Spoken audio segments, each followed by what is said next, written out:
this is our last meeting of the reading group, at least reading The Human Condition, and it's quite exciting. We've been going for a long time. I'm going to try and give us some time to just talk about the book. So I'm going to try and be quick today. And then for those of you who would like, at 12 o'clock when we're done, I'm going to stay on and we can talk a little bit about going forward. We have some new ideas, some new formats that we want to try out, and I'm very excited about the way the virtual reading group will move forward from here. So for those who can and want to stay on, we'll do that. And if you can't, you can always contact David or I individually, and we'll figure it out. So let's just remind ourselves, as we're about to begin the last two chapters of The Human Condition, what the book is about. The book is about the vita activa, the active life, the life of action, which takes its meaning and import in opposition to the life of contemplation, the vita contemplativa. And there are a series of reversals that go on. One is the reversal of the ancient hierarchy in which contemplation was higher than action. And then there's the reversal within the vita activa itself, in which we move from the world, the external world, in a sense, to the internal world. Much of what we're reading about in this chapter on the vita activa and the modern age is that we are experiencing what Arendt calls world alienation. The secularization of the world doesn't throw us away from God back to the world, but throws us back upon ourselves. We seek certainty in ourselves in a kind of internalization, and this is for Arendt a deep, a profound threat to the human condition. Why to the human condition? Not to human nature, but to the human condition, because for as long as we've known the human condition has had various faculties, capabilities, that each had underlying them a certain condition. So it had labor, and underlying labor was the need for life, the condition that we had to live. It had work, and underlying the faculty or capability of work was the condition of permanence and stability in a common world. And it had the faculty or capability of action, and underlying action was the condition of plurality, namely that that there are many people, each with different views and different worlds and different experiences, and that we act by inserting ourselves into that world of plurality and seeing if we can find a common cause with other people. That's what politics is for Arendt. The last chapter, the whole last chapter, the vita activa and the modern age, is about, for Arendt, the way that the vita activa, these three main activities, labor, work, and action, develop and are challenged in the modern age, the age of science. And we've followed this along. The main developments here are the invention of the telescope, the development of processes, the internalization and the interiorization of thought and of the world. And what this means and the effect that this begins to have, as we discussed at the end of our last session in chapters 43, was that one of the core aspects of the modern age was the elevation of homo faber, the productive capacity of man to make the world, but that this capacity was still tied to the world. And insofar it was tied to the world, it was tied to interest and an external objective world of ends and objects that it made. And what she argues in chapters 42 and 43 is that even though we should expect homo faber in a sense to be victorious, it declines, and it declines because of all these different reasons that we've been discussing, science, process, interiority of the modern age.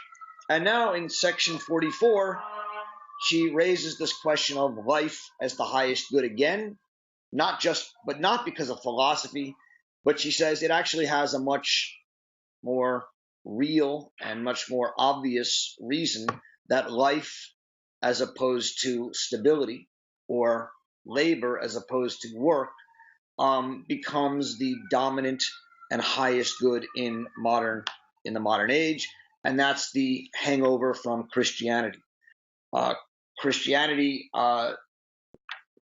sets as its basic proposition that the human soul, the human life, is immortal, and the core thought of the human life, is the immortality of the soul and the preservation of that soul over and against the world, such that you will die in order to preserve your soul, even if the world be damned. And in the end, you care more about your soul and its immortal life than anything else in Christianity as she understands it.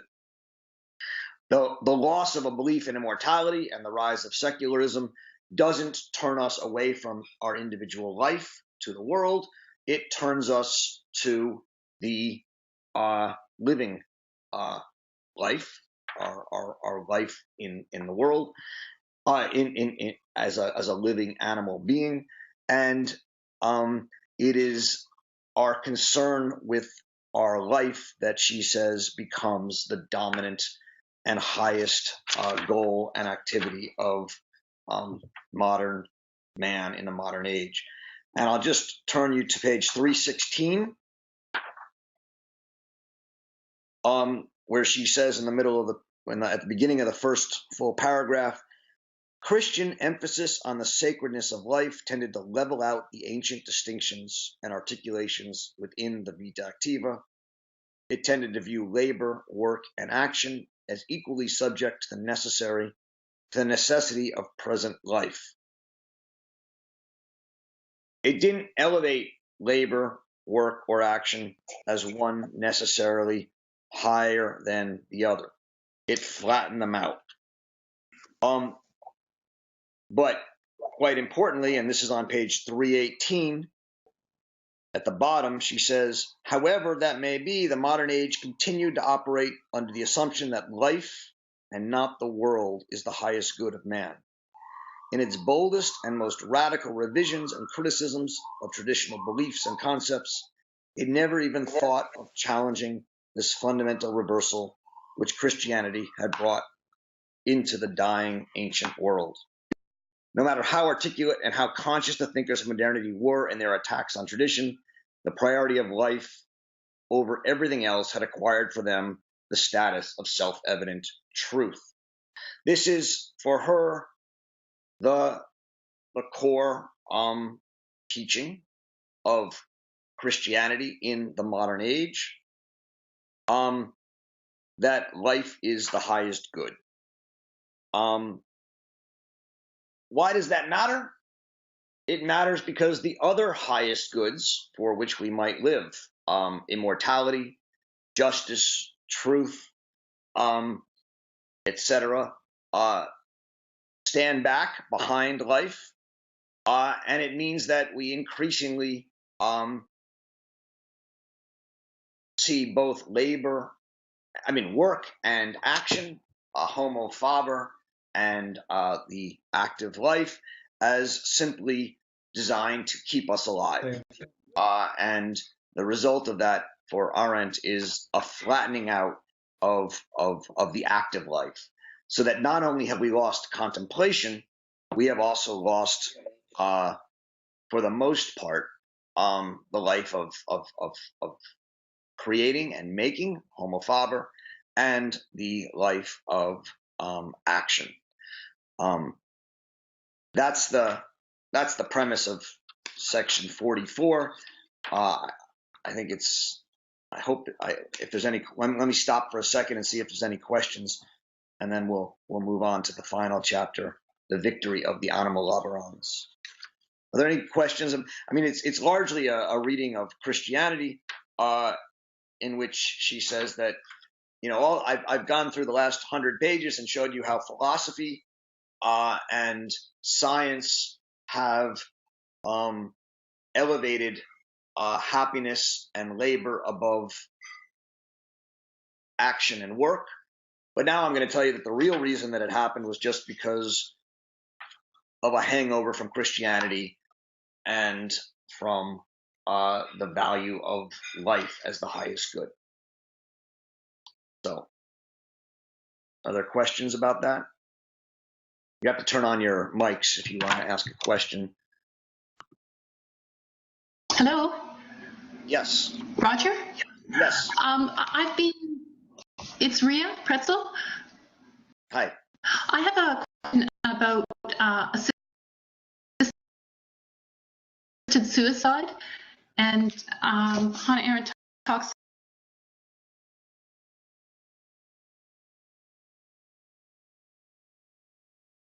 Rhea, I'm having trouble hearing you. Can everyone mute their mics just in case? But I think they're all muted. Rhea, you want to try again? Sure. I'm just hoping you could expand a bit on the concept of assisted suicide. Okay. On assisted suicide, Hannah Arendt does talk about suicide briefly. I'm just looking for the page where she does. It's on page 311 in section 43. And what she says here is that what pain and pleasure, fear and desire, this is about two-thirds of the way down the page, are actually supposed to achieve in all these systems is not happiness at all, but the promotion of individual life or a guarantee of the survival of mankind. Point being here, utilitarianism actually pursues my individual interests. Happiness, as she now understands it, is actually not about my individual interests. It's about the good of mankind, the happiness of mankind. And she continues, if modern egoism were the ruthless search for pleasure or happiness, as we often think it is, as it pretends to be, it would not lack what in all truly hedonistic systems is an indispensable element of argumentation, a radical justification of suicide. The point here is that if you really are interested in happiness and pleasure, you should be able to kill yourself, because it's, I think, simply a fact that for many of us, life is not that happy. And this is especially true if we're sick, but I think it can be expanded beyond that. And so Rhea asks a question about assisted suicide. And I think what Arendt is saying is that if we really had a hedonistic understanding of happiness, we would allow ourselves and allow others to commit suicide in the most pain-free way that we could develop, which is often how assisted suicide is thought to work. And yet we don't do that. And the reason is because we're not actually interested in individual hedonistic happiness, according to Arendt. we're actually interested in happiness understood as life. Happiness understood as the preservation of and furtherance of biological human life. And that is because we see we have interiorized, right, our thought on a philosophical basis or in a Christian level. We simply think life is what is most sacred, and are the one thing we can accept about ourselves, besides that we think, is that we have a body, and that our body has urges and is living. And the preservation of that body has become, in the modern era, the highest good. It's not happiness per se as the highest good, it's life as the highest good. And that's, I think that's how Arendt would understand the unacceptability of assisted suicide in the modern age. Now, you could ask, well, there is movement for assisted suicide, and thus there seems to be an increasing justification of it. And I think that's there's some truth to that.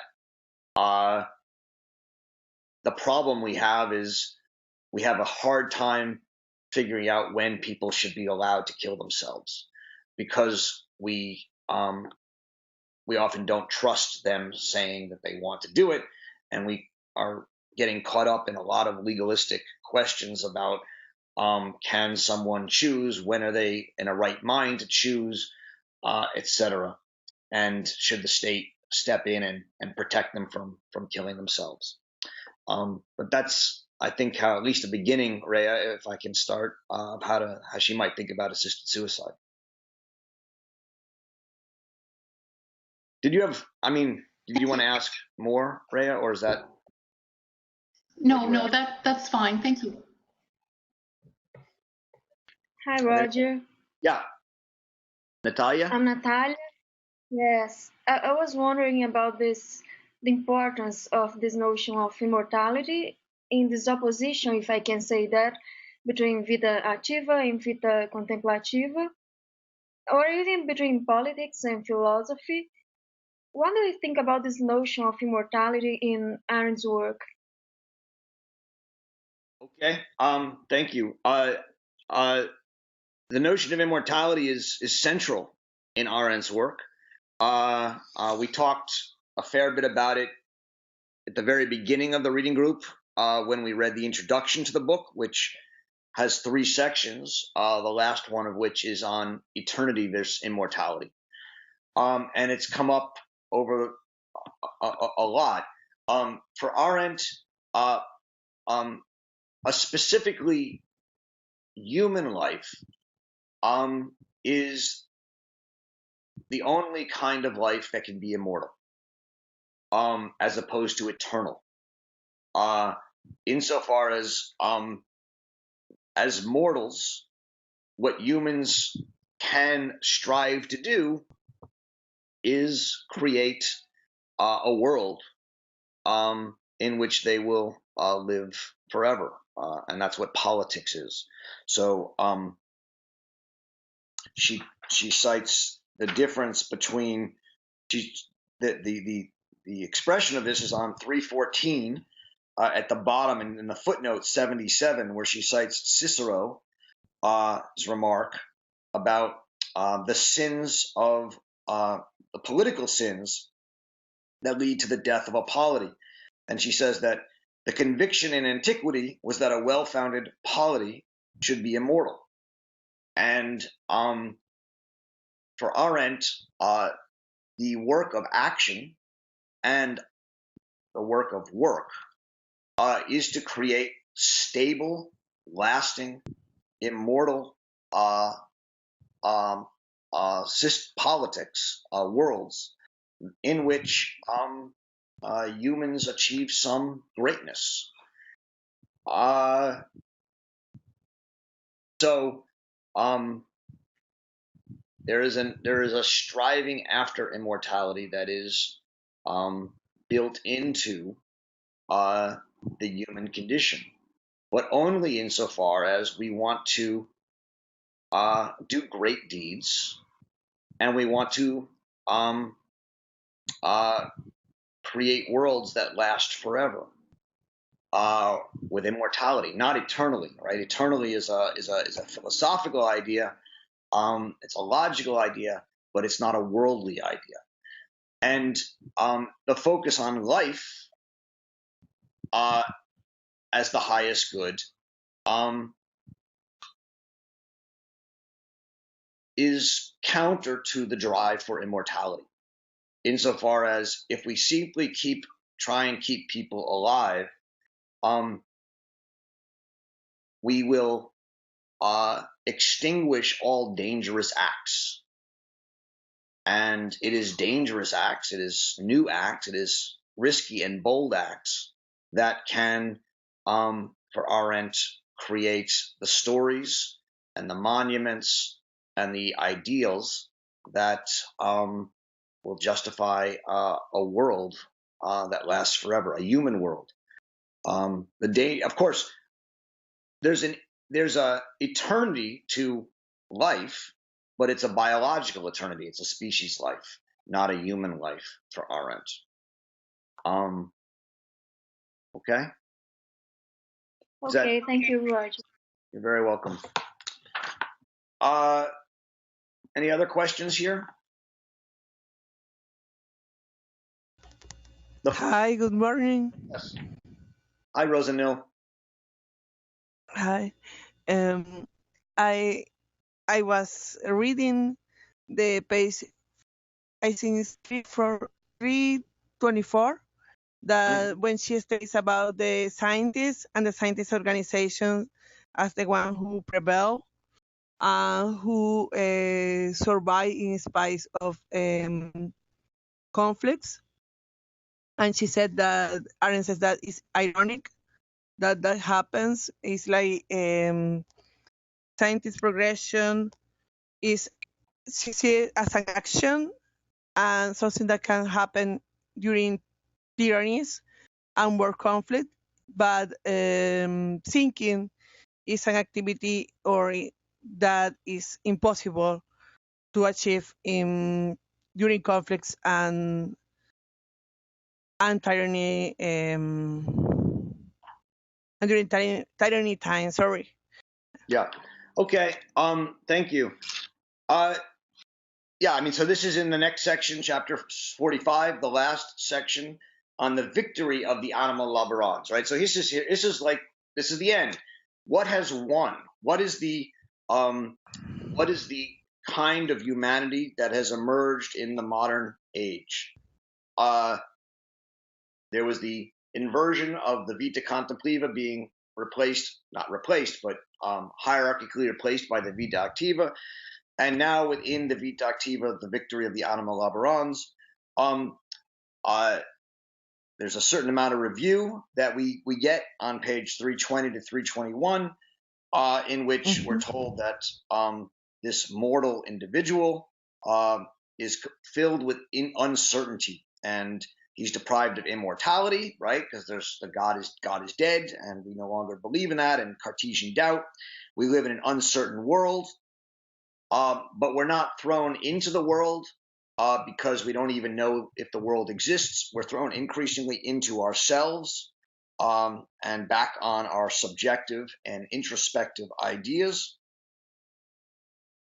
And even then, we're not even thrown on ourselves. We're thrown back on this idea of processes. And we feel that we don't even know what we are. We know that we develop, that we emerge over time.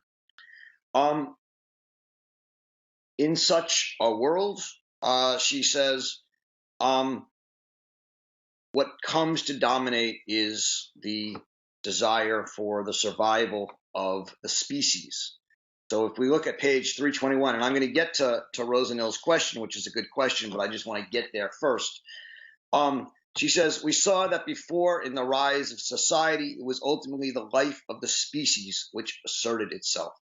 So we no longer will focus on individual man and individual interests, but on the species. Why?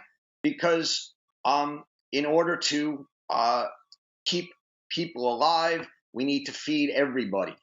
We need to feed people. We need to house people. And so we employ statistics and numbers, and we develop sciences like sociology and anthropology that study mankind, and in studying mankind, try and determine how best to increase his chances of survival.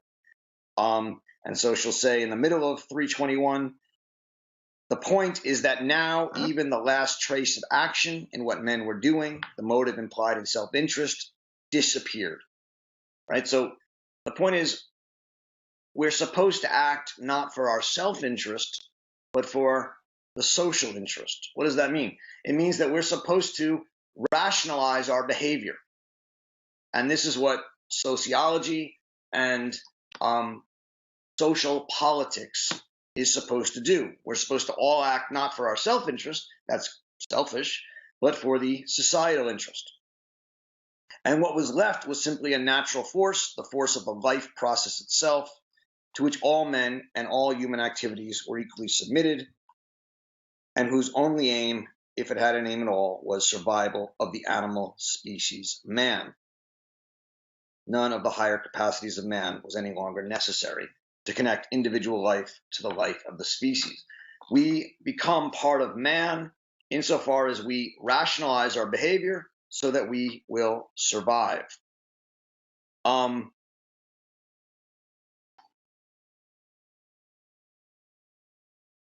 That basis, that foundation, then suggests that the higher activities of man, thought, art, work, and action, suddenly become superfluous, extra, not necessary. So she says thought itself becomes simply a reckoning with consequences. What are the consequences? If I do this, what will its effect be on me and the world and on other men? And we can increasingly give up our thought to electronic instruments that fulfill these functions better than we ever could. This is on 322 at the top. Action, she then says as well, also is exclusively understood in terms of making and fabricating, which are things I do as an individual. Only that making, because of its worldliness and indifference to life, is now regarded simply as something I do to make a living, namely to pay my bills, so that artists become part of the art market.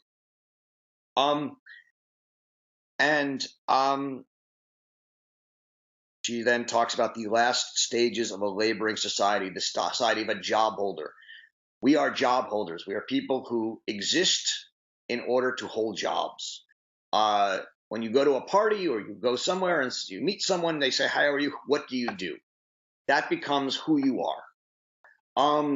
And our laboring, job holding activity, in a sense, sets us, what she says, within an automatic functioning, as though individual life had actually been submerged in the overall life process of the species, and the only active decisions still required of the individual were to let go, so to speak, to abandon his individuality and still individually sensed pain and trouble of living, and the acquiescence in a dazed, tranquilized, functional type of behavior.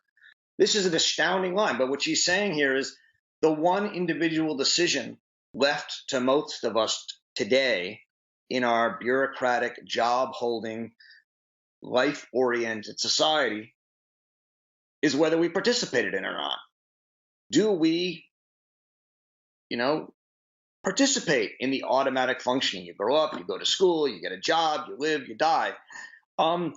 We have become submerged in this life process in which there's just very few choices of freedom left for most of us. And she says the only choice we have is, and this is maybe where Rhea's question came from, is do we accept it or not? Do we become at one with this process? And increasingly, it's very hard to resist it. We live at a time in which, and this is what Arendt is talking about, while there are we can make little choices here or there, we basically are living in a world in which our life paths are sketched out for us largely in advance.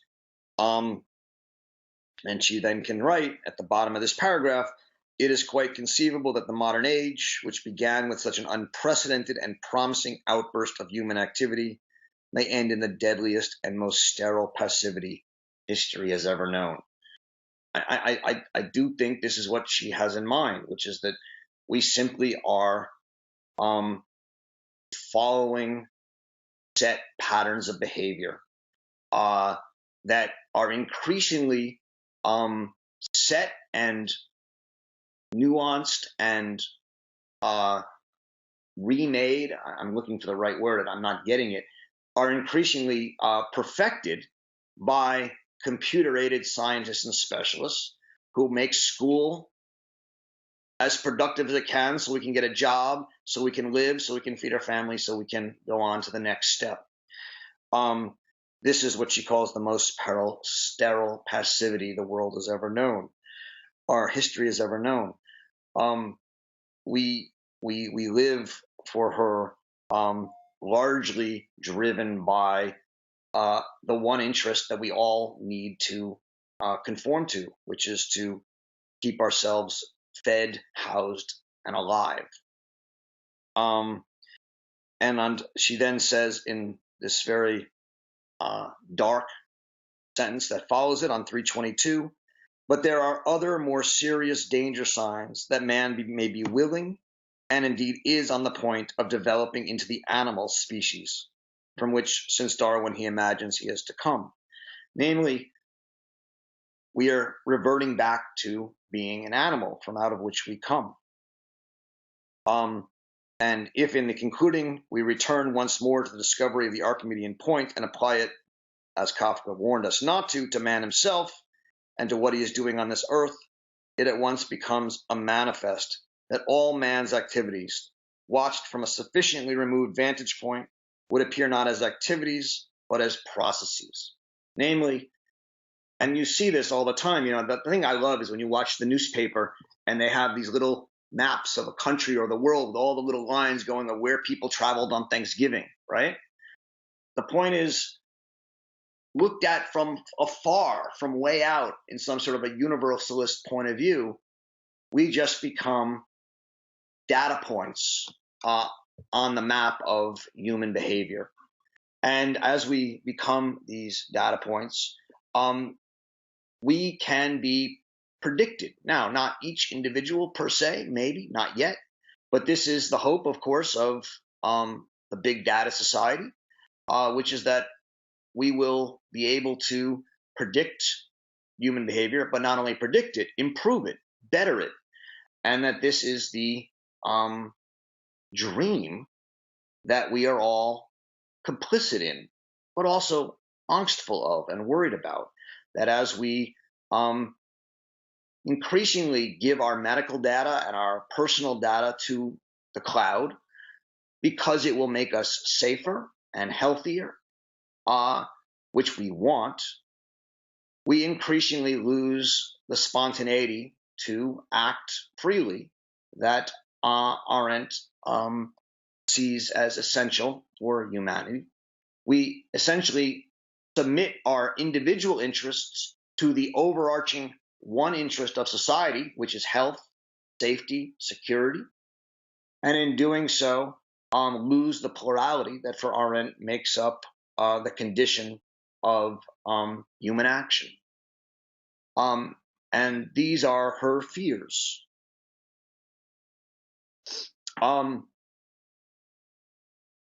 The exceptions she then thinks about, right? And this is what Rosa Mill was asking about. She mentions at least 3 exceptions to groups of people in the modern era, modern age, I should say, who to a certain extent escape this reduction to the one interest of society. The first could be the artists, right? So this is on page 323. And it's important to realize, to take these words to heart. Needless to say, this does not mean that modern man has lost his capacities or is in the point of losing them. And I want to just emphasize this so it's not misunderstood. She's not saying we've lost our ability to act, we've lost our ability to think, we've lost our ability to make art or to create works. Not saying that at all. What she is saying is, no matter what sociology and economics and these social sciences tell us, right, men persist in making, fabricating, and building. We still do works. We are homo faber.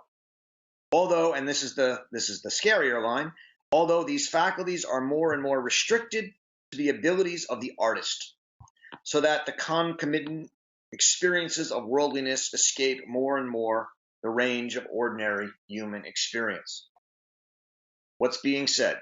Simply, very few of us will ever make something that lasts.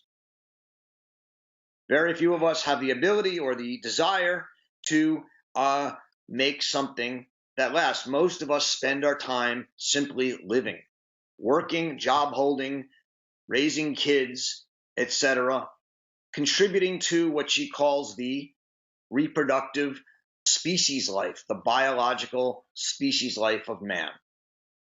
That doesn't mean we don't have the capacity for it, but fewer and fewer people will create something that lasts.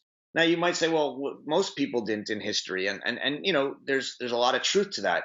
But you know, you would build a house and it would last generations. At least that was the idea. Today, you know, houses are disposable. The first thing most people seem to do when they buy a house is tear it down if they have the money to do so. And so the idea is that increasingly the people who preserve things and hold on to things are artists. She then has this footnote about art that we can talk about if you like, where she says that the fact that art is becoming subjective is not a problem as long as the subjectiveness is not expressiveness. Because as long as it's abstract and objective and seeks to say something about the world and last, it is still art. It still is about permanence.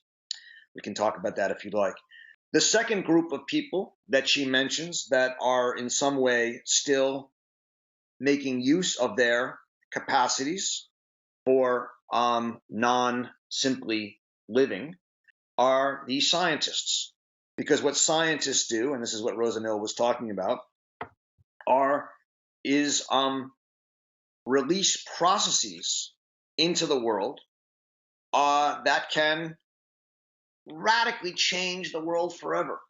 I don't know how many of you followed the meeting that happened in Washington, D.C. This week. Everyone's been talking about the meetings in Paris about climate change, but the scientists from a number of countries met in Washington, D.C. this week and came up with new rules and procedures for to what extent we can edit genetic information in human beings. And where they drew the line, they said it's fine to edit the genes and change the genetic structure if you're doing so for health purposes, but only insofar as the genetic structures you change are not in the reproductive organs. Why? Because if you change the genetic structures in the reproductive organs, you'll set whole new genetically artificial humans into the world through reproduction. So what the scientists said is that for now, they're going to allow genetic editing, but not allow genetic editing that will have that will exist in perpetuity through reproduction. But the point is, they said, we'll come back to that in a couple of years when we're better at it, and we'll have another decision. That's just one example of what Arendt is here talking about with scientists. They can change things like our genetic code or our atmosphere in ways that will have enormous impacts on the world we live in for generations, if not for forever. And what she says is these scientists have become the people who actually act in the world in a meaningful way. And the irony that she talks about, that Rosa Mill mentioned, is that we usually think of scientists as the people who are the least practical and least political members of society, who simply do what they can and what the science allows. And in a certain way, they're the only ones left who know how to act, and even act in concert, as this scientific meeting in Washington, D.C. this week suggests. And then finally, the third group, and it's the smallest, it seems, of the three, of people who still hold on to their non-simply living capacities, are what she calls the thinkers. And this is on 324 to 325. She says, thought, finally, which we, following the pre-modern as well as the modern tradition, omitted from our reconsideration of the vita activa, is still possible and no doubt actual wherever men lived under the conditions of political freedom. As long as we live in an age in which why is political freedom important? Because there's plurality. And the next line, she says, in a tyranny, right, no other capacity is as vulnerable as thought. Because in a tyranny, if the entire society pursues one interest and we share our interests, we lose plurality. Plurality is not just the condition for action, it's also the condition for thinking. And thus she can write, as a living experience, thought has always been assumed, perhaps wrongly, to be only known to the few. And then she ties thought to action. And so thought and action are for her both grounded in the condition of plurality. Thought is a kind of action emerging out of plurality that is open to the many. And so action is action grounded in plurality, open to the many, whereas thought may be open to a smaller group. She at least raises that. And she worries that it's an even smaller group today than it has been in the past. And then she ends with the citation from Cato: never is he more active than when he does nothing. Never is he less alone than when he is by himself. Claiming that thinking is not opposed to activity, but thinking is an activity. And it is an activity that can only exist amongst plurality, and thus in conditions of political freedom. The great worry to which her book and much of her work is dedicated and is a response is that in the rise of society, in the rise of one interest, and thus the interest of a totally coherent society around keeping people alive, which is another word for totalitarianism, political freedom and thus thought and action will cease to be. She's not saying that has happened. She's not saying it will happen. But she is, as she is throughout this book, suggesting that the many of the conditions for totalitarianism and for the victory of animal laborans are amongst us and are deeply ingrained in our philosophy and in our political and cultural ways, and that we need to think deeply about whether we are going to resist these tendencies, which doesn't mean deny them, doesn't mean simply say, oh, well, we're not going to do that, because they are deep tendencies that in many ways are happening and are unstoppable as tendencies. But that doesn't mean we can't become aware of them, and in becoming aware of them, resist them. And this is her understanding of what comprehension is. It is the unpremeditated and attentive facing up to and resisting of reality, whatever it may be. That's how she understands it in The Origins of Totalitarianism. And I think that is what this book is an attempt to do, is to comprehend the threat to the human condition, in which the vita activa is plural through contemplation, action, thought, labor, and work. And her worry is that that plurality of human life, the plural conditions of plural human capacities, is disappearing, and we need to contemplate it, think it, face up to it, and if possible, resist it. So, in brief, that's how I think she ends the book. We have about 15 minutes. I've tried to leave some time for questions if you have some, or discussion. I'm happy to have people make comments at this point or thoughts after having spent a year reading this book together. Roger, Harold here. I wonder if you could just talk a little more about footnote 87 in expressionist art. I think it's I would agree with her in terms of the German expressionists, but that's just my own personal thing. But how I think that it's interesting, her view of artist and expression as opposed to creation, even if it's non-objective. Could you talk a little bit about that? Yes, thanks, Harold. Yeah, I mean, these are the kinds of things that Arendt says that will get her in trouble with many people.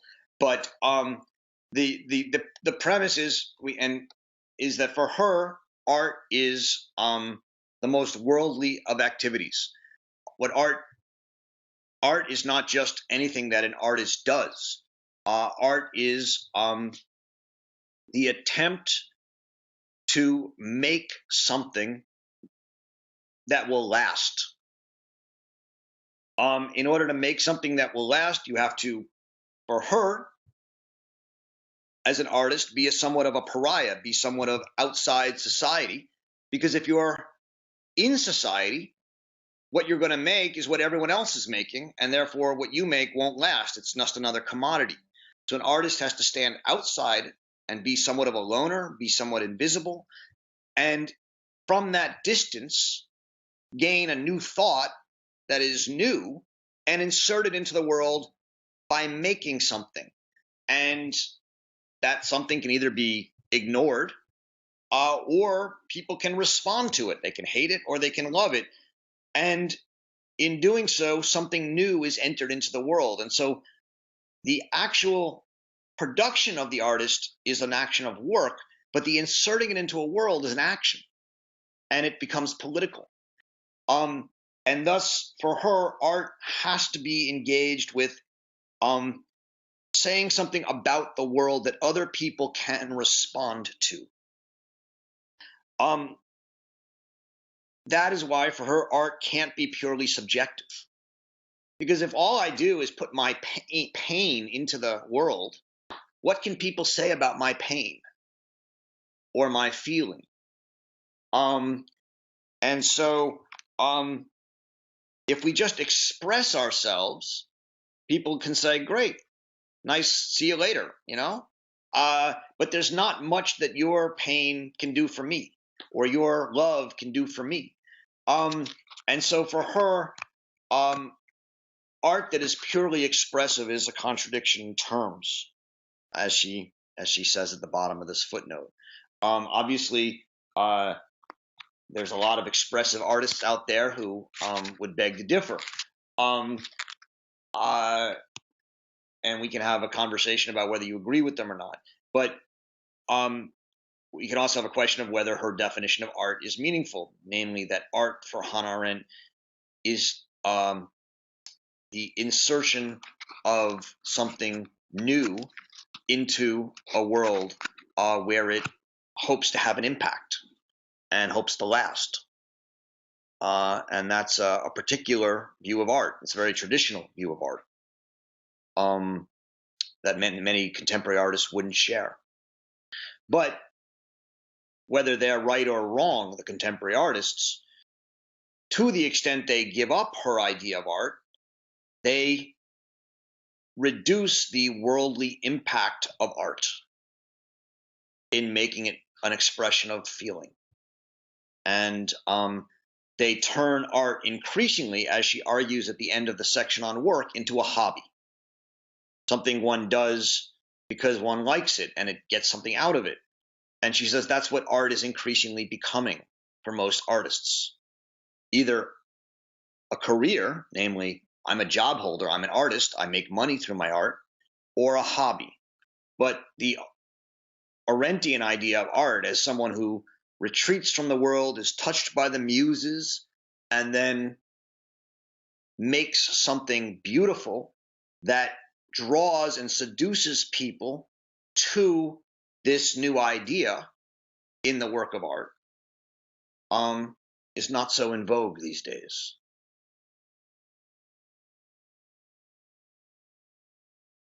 You can tell me you think she's full of you know what. I mean, but I'm trying to say that there's something to, she has a coherent view and it means something. And if you're going to say, well, I don't think that's what art is, which many people do, we should at least talk about what's lost in the lost of that idea of art. Thank you. Yeah, you're welcome.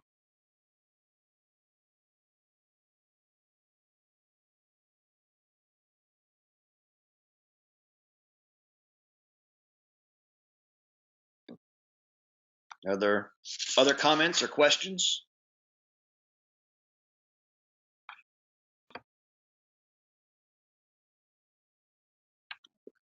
John Bevan here. Hi, John.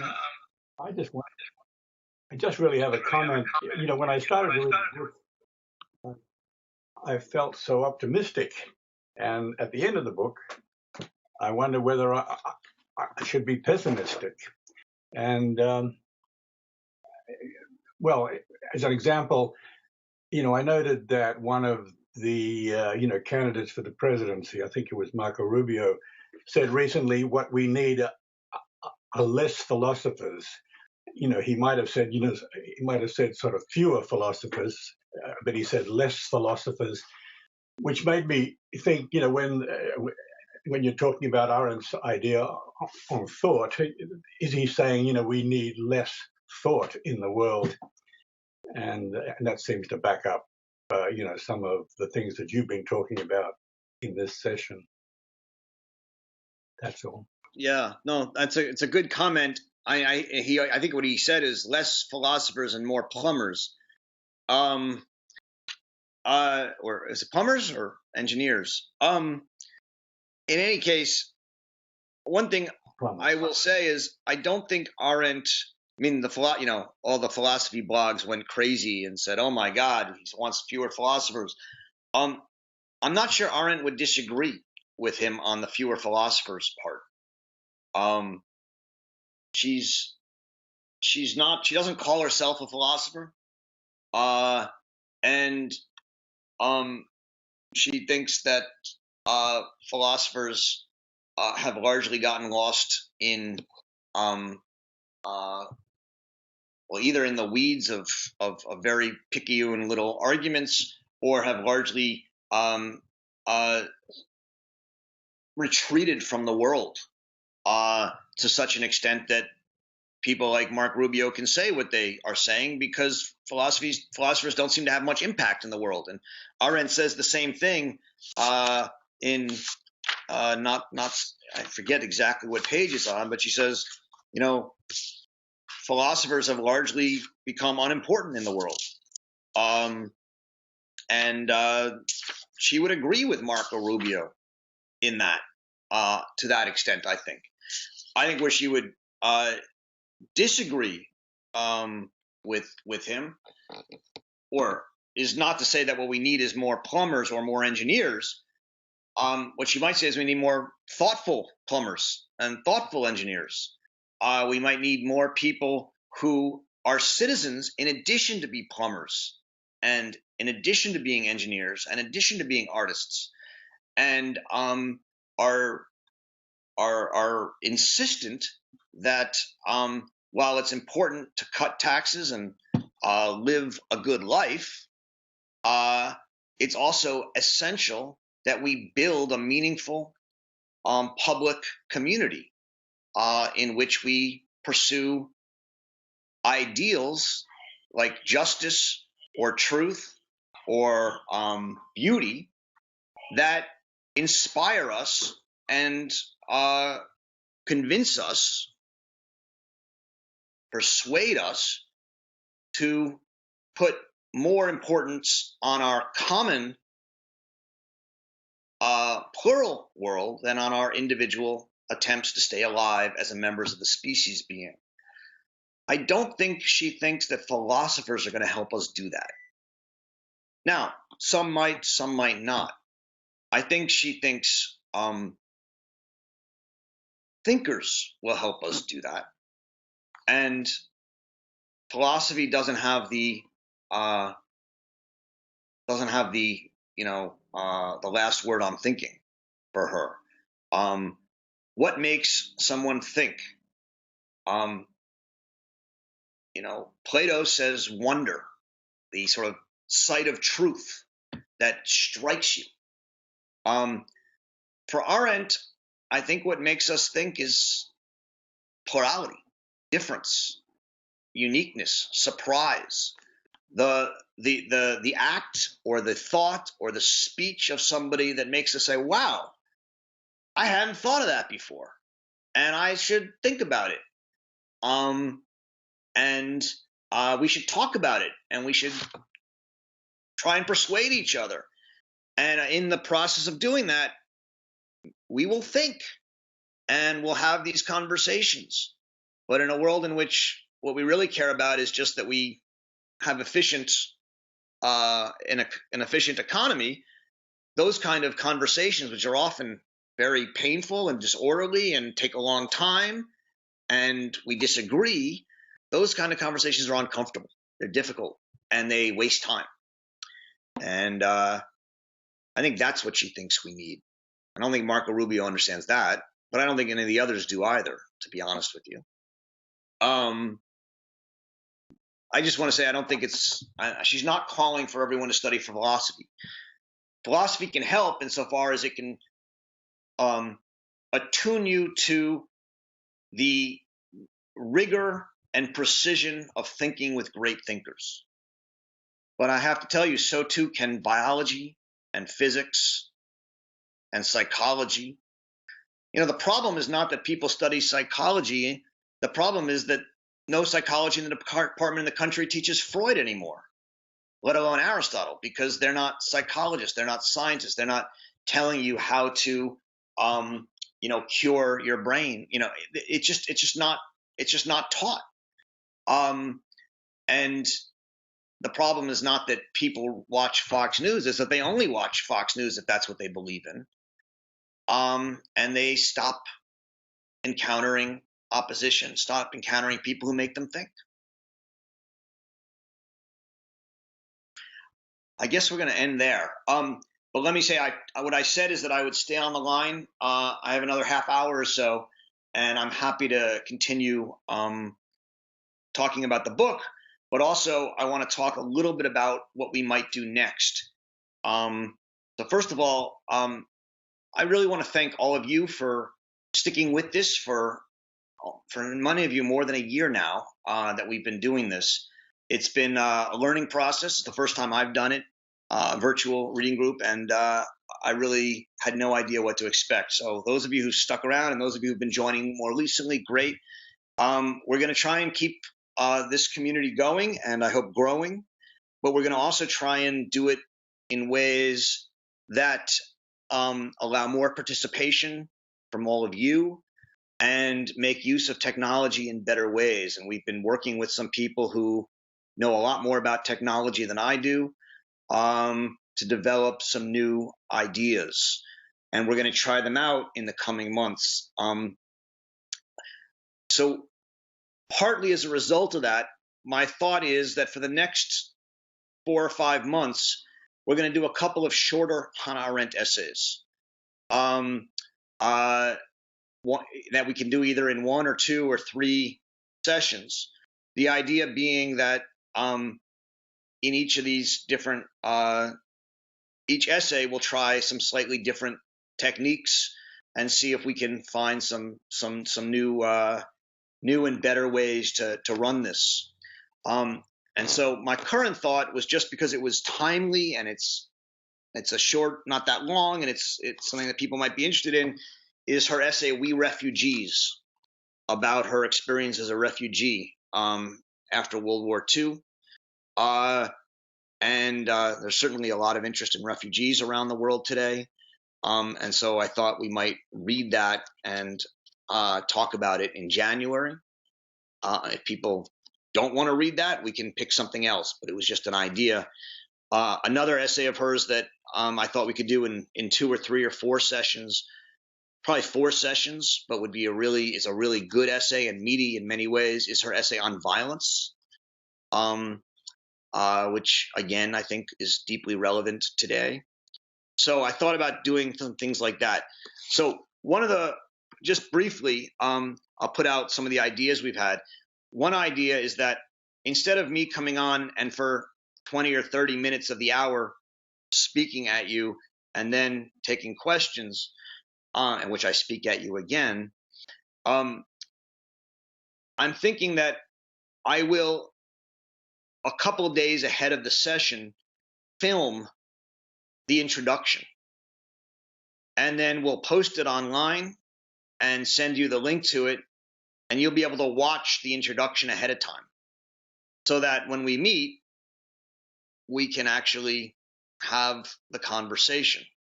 Now, that means it's more time on your side, right? You not only have to read the text if you're going to read it, you have to watch a 10 or 15 or 20-minute introduction, and then we have to have the conversation. But it would allow us, I hope, to have more of a conversation.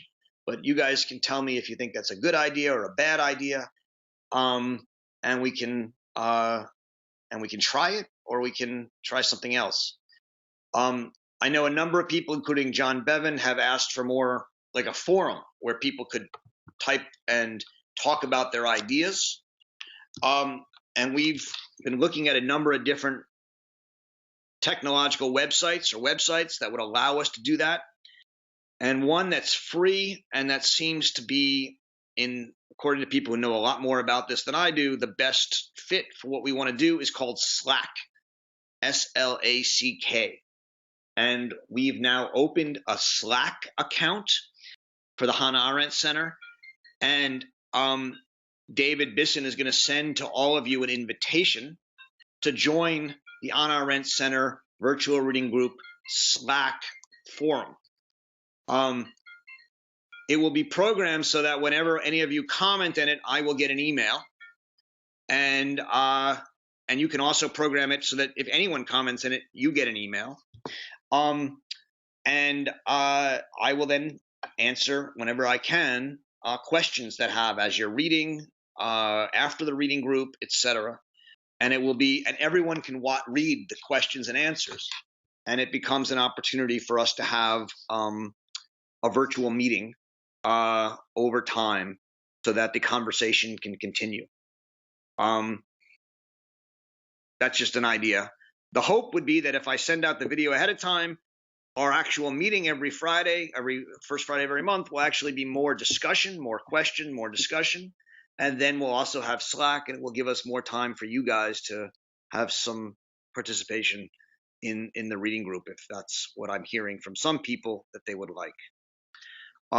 So that's some of our ideas. I'm happy to open it for comments or questions or suggestions or ideas. I really, I'm enjoying this, but I also want to serve you guys. I want to know what you guys want, and this is a chance for those of you who've been involved to say some things. And David's taking notes. Does anyone have some thoughts, suggestions, what you want to read? Is We Refugees a good text? It's not her most difficult text, but I thought it might be an interesting text to try, a little different from the human condition. But I'm happy to do other. If there's a particular text you want to read and people are interested in it, I'll do that. David, I like the suggestion. This is a we refugee, considering the moment we are living in the world. It's an excellent suggestion. So you said you were in favor of We Refugees. Yes, I am. Okay. Good. And do you like the idea, Natalia, of sending the an introduction, video introduction ahead of time, or not? Does that seem like extra work, or does that seem like a good idea? No, I really like it. I think we will have the chance to participate more. I think it will be excellent. Okay. Thanks.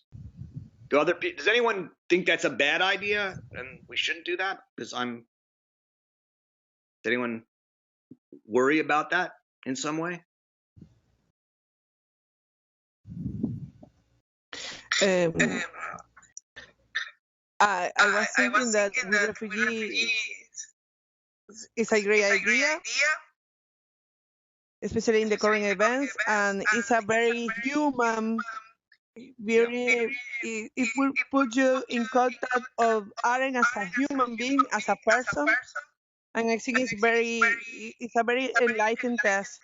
But I am not so fan of a video or a pre-video before the reading, because it's going to maybe work as a leading way, as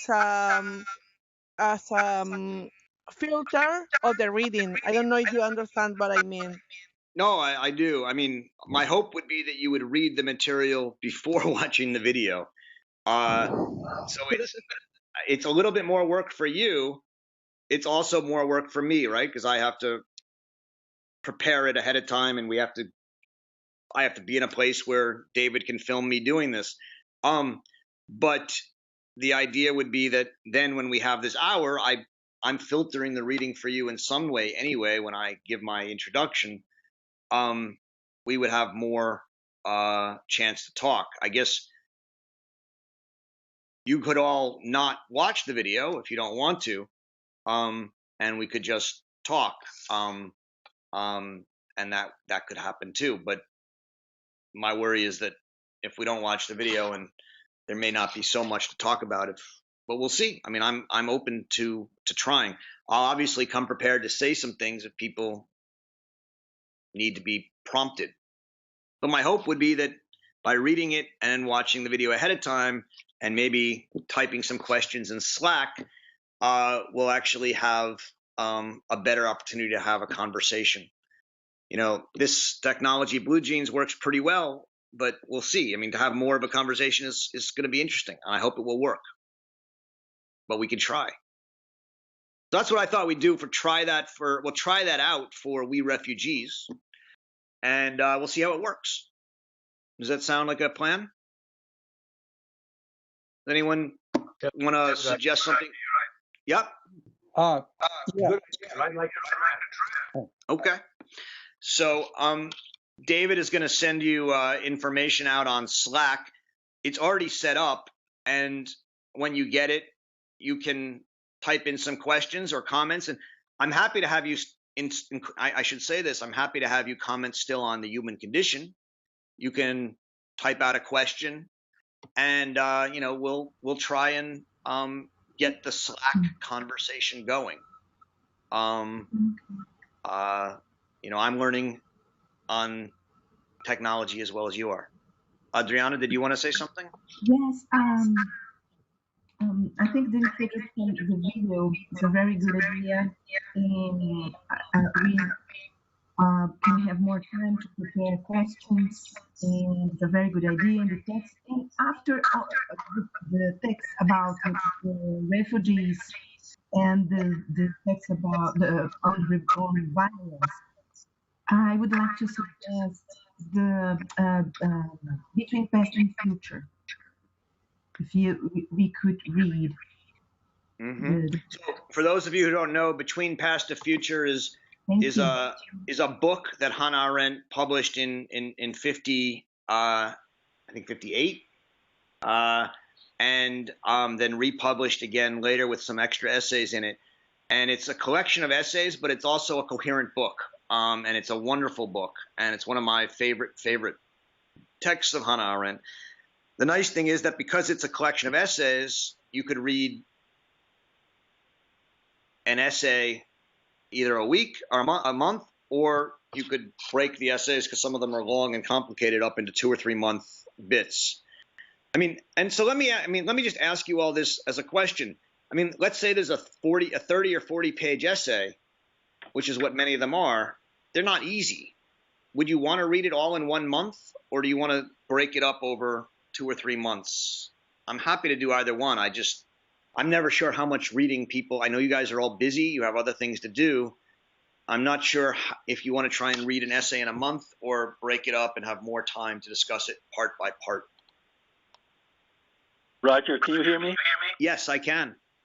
I'd like to thank you for what you've done with this book. It's a wonderful piece of work, and I regret I haven't been able to visit for all sessions, but the ones that I have been to, I've enjoyed immensely.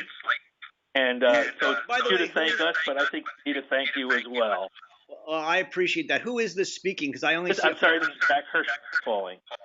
Nice. Secondly, I wanted to say that on the question of thought, I think that Hannah Arendt means contemplation, which is something a little different than what we usually think of as thought, and certainly something that different from what we think of as philosophy.